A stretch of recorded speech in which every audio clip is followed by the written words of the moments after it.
ಎಲ್ರಿಗೂ ನಮಸ್ಕಾರ. ಈ ಒಂದು ವಿಡಿಯೋದಲ್ಲಿ ನಾವು ಸೌಂಡ್ಸ್ ಆಫ್ ಆಲ್ಫಾಬೆಟ್ ಅಂದರೆ ಇಂಗ್ಲೀಷಲ್ಲಿರ್ತಕ್ಕಂಥ 26 ಅಕ್ಷರಗಳ ಸೌಂಡ್ಗಳನ್ನು ನಾವು ತಿಳ್ಕೊಳ್ಳೋಣ. ಆಲ್ರೆಡಿ ನಾನು ಇದ್ರ ಮೇಲೆ ಒಂದು ಶಾರ್ಟ್ ವಿಡಿಯೋನ ಮಾಡಿ ಅಪ್ಲೋಡ್ ಮಾಡಿದ್ದೀನಿ, ಅದನ್ನು ನೋಡ್ಕೊಂಡು ಬಂದರೆ. ಈ ಸೌಂಡ್ಸ್ ಆಫ್ ಆಲ್ಫಾಬೆಟ್ ನಮ್ಗೆ ಯಾಕೆ ಬೇಕು, ನಮ್ಗೆ ಇದ್ರ ಬಗ್ಗೆ ಯಾಕೆ ಮಾಹಿತಿ ಇರಬೇಕು ಅಂತಂದರೆ, ಈಗ ನಾವು ಏನು ಮಾಡ್ತೀವಿ, ಬೇಸಿಕ್ಕಿಂದ ಕಲಿತಾ ಇರ್ತೀವಿ, ಮಕ್ಕಳಿಗೆ ಬೇಸಿಕ್ಕಿಂದ ಕಲಿಸ್ತಾ ಇರ್ತೀವಿ. ಮಕ್ಕಳಿಗೆ ಏನಾಗುತ್ತೆ, ನಾವು ಎ ಇಂಗ್ಲೀಷ್ನಲ್ಲಿರ್ತಕ್ಕಂಥ ಫಸ್ಟ್ ಅಕ್ಷರ ಎ ಅಂತ ಹೇಳ್ಕೊಟ್ಟಿರ್ತೀವಿ. ಆದರೆ ಅದನ್ನು ಉಚ್ಚಾರ ಮಾಡುವಾಗ ಆ ಅಂತ ಬರುತ್ತೆ, ಎ ಅಂತ ಬರುತ್ತೆ, ಬೇರೆ ಬೇರೆ ಉಚ್ಚಾರ ಹೇಳ್ತೀವಿ, ಅದನ್ನು ಹೇಳ್ಕೊಡ್ತೀವಿ. ಹಾಗಾಗಿ ಮಕ್ಕಳಿಗೆ ಕನ್ಫ್ಯೂಸ್ ಆಗುತ್ತೆ. ಫಸ್ಟು ಎ ಅಂತ ಹೇಳ್ಕೊಟ್ರು, ಆಮೇಲೆ ಆ ಅಂತ ಹೇಳ್ತಾ ಇದ್ದಾರೆ. ಈ ರೀತಿ ಮಕ್ಕಳಿಗೆ ಕನ್ಫ್ಯೂಸ್ ಆಗೋದ್ರಿಂದ ನಾವು ಫಸ್ಟಿಗೆ ಮಕ್ಕಳಿಗೆ ABCD ಒಂದು ಸತಿ ನೀಟಾಗಿ ಹೇಳ್ಕೊಟ್ಟಾದಮೇಲೆ ಅದ್ರ ಜೊತೆಗೆ ಅದ್ರ ನೆಕ್ಸ್ಟು ಅದರದ್ದು ಸೌಂಡ್ಸ್ನೂ ಸಹಿತ ಹೇಳ್ಕೊಡ್ಬೇಕಾಗತ್ತೆ. ಕನ್ನಡದಲ್ಲಿ ಕನ್ಫ್ಯೂಸ್ ಆಗಲ್ಲ, ಯಾಕಂದರೆ ನಾವು ಒಂದು ಸತಿ ಅಕ್ಷರಗಳನ್ನು ಯಾವ ರೀತಿ ಹೇಳ್ಕೊಟ್ಟಿರ್ತೀವಲ್ಲ ಅದೇ ರೀತಿ ಯಾವಾಗಿದ್ರೂ ಅದು ಚೇಂಜ್ ಆಗದೆ ಅದೇ ರೀತಿ ಇರುತ್ತೆ. ಆದರೆ ಇಂಗ್ಲೀಷಲ್ಲಿ ಚೇಂಜ್ ಆಗೋದ್ರಿಂದ ನಾವು ಮಕ್ಕಳಿಗೆ ಬೇಸಿಕಲ್ಲಿ ಸೌಂಡ್ಸನ್ನು ಹೇಳ್ಕೊಡ್ಬೇಕಾಗುತ್ತೆ. ಇಲ್ಲಿ ನಾನು already ಬರ್ತಿದ್ದೀನಿ, A says A, B says B ಅಂತ. ಈ ಥರ ನಾನು ಈ ಒಂದು ಸೌಂಡ್ಸ್ ಆಫ್ ಆಲ್ಫಾಬೆಟ್ ಒಂದು ವಿಡಿಯೋನೇ ನಾನು ಶಾರ್ಟ್ ವಿಡಿಯೋದಲ್ಲಿ ಅಪ್ಲೋಡ್ ಮಾಡಿದ್ದೀನಿ, ಅದನ್ನು ನೀವು ನೋಡ್ಕೊಂಬರ್ಬೋದು. ಅದಾದಮೇಲೆ ಮಕ್ಕಳಿಗೆ ಸೌಂಡ್ಸ್ ಆಫ್ ಆಲ್ಫಾಬೆಟ್ಸ್ ಹೇಳ್ಕೊಟ್ಟ ತಕ್ಷಣ ನೆಕ್ಸ್ಟು ನಾವು ಹೇಳ್ಕೊಡ್ತಕ್ಕಂಥದ್ದು ಓವಿಲ್ಸು ಕೇವಲ ಇಂಗ್ಲೀಷಲ್ಲಿರ್ತಕ್ಕಂಥದ್ದು ಕೇವಲ 5 ಓವಿಲ್ಸಿಂದ ನಾವೇನು ಮಾಡಬೇಕಾಗತ್ತೆ, ಈ ಕಾನ್ಸೋನೆಂಟನ್ನು ಬಳಸಿ ವರ್ಡ್ಸ್ಗಳನ್ನ ರೆಡಿ ಮಾಡಬೇಕಾಗತ್ತೆ, ವರ್ಡ್ಸ್ಗಳನ್ನ ರಚನೆ ಮಾಡ್ತೀವಿ. ಈ 5 ಓವಿಲ್ಸ್ ಯಾವುವು ಅಂತಂದರೆ AEIOU. ಈ 5 ಓವಿಲ್ಸ್ ಇಂಗ್ಲೀಷಲ್ಲಾದರೆ ಉಳಿದಿರ್ತಕ್ಕಂಥ 21 ಲೆಟರ್ ಸಹಿತ ಏನಂತ ಕರಿತೀವಿ ನಾವು, ಕಾನ್ಸೋನೆಂಟ್ಸ್ ಅಂತ ಹೇಳ್ತೀವಿ. ಈ ಕಾನ್ಸೋನೆಂಟ್ಸ್ ಮತ್ತು ಓವಿಲ್ಸ್ ಸೇರಿಸಿ ನಾವೇನು ಮಾಡೋಣ, ಈಗ ವರ್ಡ್ಸ್ಗಳನ್ನು ಮಾಡೋಣ. ಈಗ ಮಕ್ಕಳಿಗೆ ನಾವು ಸೌಂಡ್ಸನ್ನು ಹೇಳ್ಕೊಟ್ಟಿರ್ತೀವಿ, ಓವಿಲ್ಸನ್ನು ಹೇಳ್ಕೊಟ್ಟಿರ್ತೀವಿ, ನೆಕ್ಸ್ಟು ಕಾನ್ಸೋನೆಂಟ್ಸನ್ನು ಸಹಿತ ಹೇಳ್ಕೊಟ್ಟಿರ್ತೀವಿ. ಆ ಮಕ್ಕಳಿಗೆ ಸೌಂಡ್ಸ್ ಪರ್ಫೆಕ್ಟ್ ಆದಮೇಲೆ ನಾವು ನೆಕ್ಸ್ಟು ಹೋಗ್ತಕ್ಕಂಥದ್ದು ಬೇಸಿಕ್ಕಲ್ಲಿ ಮಕ್ಕಳಿಗೆ ಸರಳ ಪದಗಳನ್ನು, ಈಸಿ ವರ್ಡ್ಸನ್ನು ಕೊಡಬೇಕು ಮಕ್ಕಳಿಗೆ. ಈಸಿ ವರ್ಡ್ಸ್ ಅಂತ ನಾನು ಇಲ್ಲಿ ಕೆಲವೊಂದಿಷ್ಟನ್ನ ಲಿಸ್ಟ್ ಮಾಡಿದ್ದೀನಿ. ಜೊತೆಗೆ ಯಾವ ಓವಿಲಿಂದ ಅದು ಯಾವ ರೀತಿ ಹೇಳಬೇಕು ಅನ್ನೋದನ್ನು ಬರೆದಿದ್ದೀನಿ. ಇಲ್ಲಿ ನೋಡಿರಿ, ಓವಿಲ್ಸು 5 AEIOU. ನಾನು ಒಂದೊಂದು ಓವಿಲನ್ನು ಬಳಸ್ಕೊಂಡು ಕೆಲವೊಂದಿಷ್ಟು ವರ್ಡ್ಸ್ಗಳನ್ನು ಬರೆದಿದ್ದೀನಿ.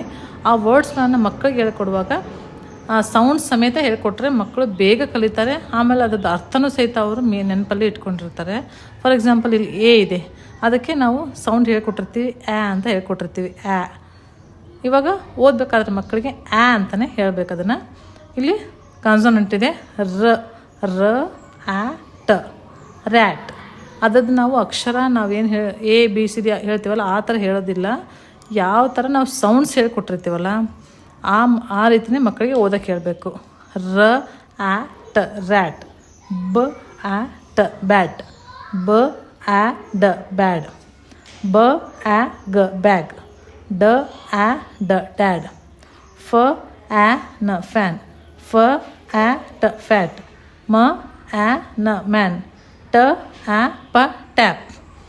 ಈಗ ಆ ಸೌಂಡಿಂದು ಎಲ್ಲ ವರ್ಡ್ಸ್ ಆಯಿತು. ಇವಾಗ ನೆಕ್ಸ್ಟು ಈ ಅಕ್ಷರವನ್ನು, ಲೆಟ್ರನ್ನು ನಾವು ಅದರದ್ದು ಸೌಂಡ್ ಏನು ಹೇಳ್ತೀವಿ, ಎ ಅಂತ ಹೇಳ್ತೀವಿ. ಏನಂತ ಹೇಳ್ತೀವಿ, ಎ. ಹ ಎ ನ, ಹೆನ್. ನ ಎ ಟ, ನೆಟ್. ಬ ಎ ಡ, ಬೆಡ್. ರ ಎ ಡ, ರೆಡ್. ಟ ಎ ನ, ಟೆನ್. ಯ ಎ ಸ, ಎಸ್. ವ ಎ ಟ, ವೆಟ್. ಡ ಎ ನ. ಅದೇ ರೀತಿಯಾಗಿ ನೆಕ್ಸ್ಟು ಐ ಲೆಟ್ರಿಂದ, ಐ ಸೌಂಡ್ ಏನು, ಇ. I sound E. ಆವಾಗ ಪ ಇ ಗ, ಪಿಗ್. ಲ ಇ ಡ, ಲಿಡ್. ಬ ಇ ನ, ಬಿನ್. ಸ ಇ ಟ, ಸಿಟ್. ನೆಕ್ಸ್ಟು ಓವಿಲ್ದು ಉಚ್ಚಾರ ಓ, ಅದರದ್ದು ಸೌಂಡು ಸಹಿತ ಓನೆ ಅಂತ ಹೇಳ್ತೀವಿ. ಟ ಓ ಪ, ಟಾಪ್. ಬ ಓ ಕ್ಸ್, ಬಾಕ್ಸ್. ಫ ಓ ಕ್ಸ್, ಫಾಕ್ಸ್. ಡ ಓ ಗ, ಡಾಗ್. ನೆಕ್ಸ್ಟ್ ಬರ್ತಕ್ಕಂಥ ಓವಿಲು ಯು. ಆ ಯುನ ನಾವು ಅದ್ರದ್ದು ಸೌಂಡ್ ಏನು ಹೇಳ್ಕೊಟ್ಟಿರ್ತೀವಿ, ಅಂತ ಹೇಳ್ಕೊಟ್ಟಿರ್ತೀವಿ, ಅ. ಹಾಗಾಗಿ ನ ಅ ಟ, ನಟ್. ಬ ಅ ನ, ಬನ್. ಕ ಅ ಪ, ಕಪ್. ಬ ಅ ಸ, ಬಸ್. ಈ ರೀತಿ ನಾವು ಉಚ್ಚಾರ ಹೇಳ್ಕೊಟ್ಟಾದ್ಮೇಲೆ ಸೌಂಡ್ಸನ್ನು ಹೇಳ್ಕೊಟ್ಟು ಅದರದ್ದು ನಾವು ಮಕ್ಕಳಿಗೆ ಸರಳ ಶಬ್ದಗಳನ್ನು ಮೇಲಿನ ಮೇಲೆ ಪ್ರಾಕ್ಟೀಸ್ ಮಾಡಿಸಿದಾಗ ಮಕ್ಕಳು ಬೇಸಿಕಲ್ಲಿ ಈಸಿ ಇರ್ತಕ್ಕಂಥ ಶಬ್ದಗಳನ್ನು ತಾವಾಗಲೇ ಎಲ್ಲೇ ನೋಡಿದರೂ ಸಹಿತ ಓದೋಕ್ಕೆ ರೆಡಿ ಆಗ್ತಾರೆ. ಇದೇ ರೀತಿಯಾಗಿ ಇನ್ನೂ ಹೆಚ್ಚಿನ ವಿಡಿಯೋಗಳು ಬೇಕಾದಲ್ಲಿ ನನ್ನ ಒಂದು ಯೂಟ್ಯೂಬ್ ಚಾನಲನ್ನು ಸಬ್ಸ್ಕ್ರೈಬ್ ಮಾಡಿ ಹಾಗೆ ಲೈಕ್ ಮಾಡಿ. Thank you.